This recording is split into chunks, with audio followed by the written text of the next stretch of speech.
Hey fam, how y'all doing? So my mom and I landed a cooking gig this Christmas. It was for a child's birthday party and we were supposed to cook for 100 people. That's children and their parents that will come with them. Would you believe that we did this whole shopping in less than 2 hours because we had to come from another state? So after sharing the ingredients and washing the meat, we started cooking about 9 p.m. We cooked in 2 different pots. The other batch was for the meat, for the soup, and then this was for the meat, for the rice. So after washing, we marinated this meat for like 30 minutes and then set it on fire, still on low heat, to properly marinate and cook. And then it was done and we took it out and then fried. Of course, I didn't get a video of us frying this because it was really dark and then the smoke was messing with my eyes, so there was no way I could be filming and frying. Plus my mom was already shouting like, don't let that meat burn. No. So you know how that stuff goes. I just had to chill and then properly fry the meat. But you guys, it was really dry and juicy. You know when you're frying meat and you don't want it to be too dry, you want it moist on the inside and then crunchy on the outside. That was exactly what this meat came out as, guys. So because this is not a very comprehensive video, I'll just be dropping a few tips here and there. First one, if you want to get that moist, juicy fried meat, while straining, make sure you don't take out all the liquid from the meat. Don't strain the meat for too long, and then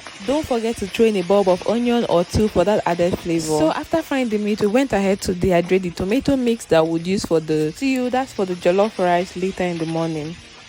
So we were done by 3 a.m. in the morning, and then by 7 we had already set off to start cooking proper. So we started with a first batch of jollof rice. This was the first pot of jollof on fire, and guys, this rice, it blew my mind. Although I could not eat this rice because I was seeking God's face in preparation for the new year, and it really pained me because even as I was editing this video, I was still on it and I felt so much pain, guys.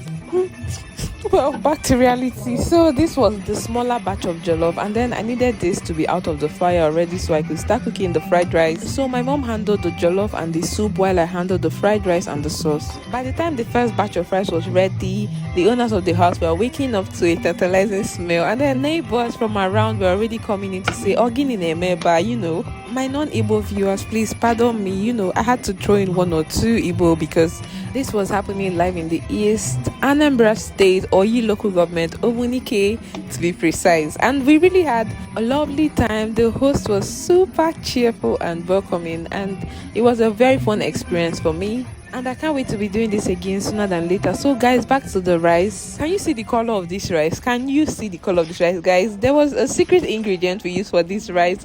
If you want to know what it was, please leave a comment. It was all natural, of course, no artificial coloring, and certainly not a lot of tomatoes. So after that batch, we had the pot washed and then used it for the fried rice. Guys, I have a detailed video of this fried rice, this particular one.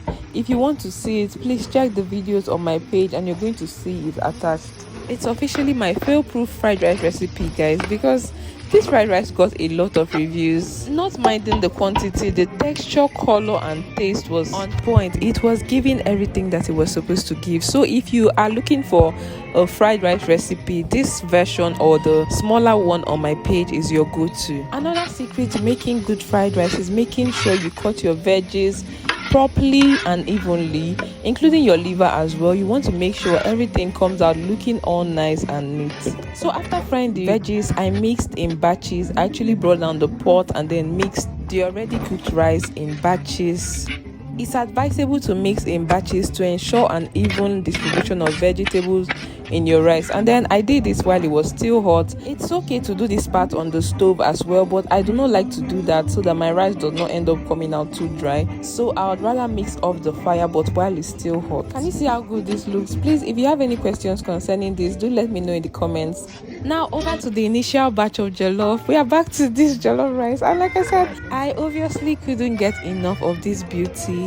The taste and aroma, perfect Nigerian jollof. And to say I missed out on a lot is an understatement, because even this bottom pot, I could not partake in it. It was so heartbreaking. So after we were done with the rice, we proceeded to packing it in takeaway packs for easier access for the children, and then left some in the coolers to serve the adults with. And then we proceeded to cooking the soup. Guys, this is ofe onugbu. You can already tell from the ede on the spoon, and then the thickness of this soup can only mean one thing: We didn't use a mortar for this. We processed the cocoyam in a commercial grinder like those ones used to process beans and corn. Now this is the onubu lace. We proceeded to add this, and then the soup is almost ready. Can you see how good this looks? This soup got a lot of compliments, especially since we had to come in from another town. My Anambra people don't play with their soup, so believe me when I said this soup was a banger. Yes, because I got to have a taste later in the day. Tell me why I couldn't. I could have literally died if I didn't eat out of this soup, guys. This was paired with semo, which we also did off camera because turning semo is not for the faint-hearted. And with that, we come to the end of this episode. Did you enjoy watching this? Do you have questions? Don't forget to like, subscribe, leave your comments, and turn on the notification for next time. See you. Bye.